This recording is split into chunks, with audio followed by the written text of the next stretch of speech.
mbështetur publikisht jo një herë, por disa herë dhe kam përgëzuar zotin Llapaj për protestën e tij. Natyrisht, ai përfaqëson një parti politike dhe mbështetjen ose protestën e bazon tek partia e tij. Partia Demokratike, siç e pat ju, filloi protestën e saj të fuqishme. Ka filluar protestën e saj javore para kryeministrisë me qëllim,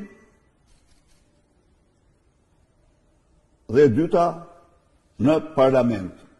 Me datën 22, Partia Demokratike dhe elektorati i saj, mbështetësit e saj, aleatët e saj janë në shesh.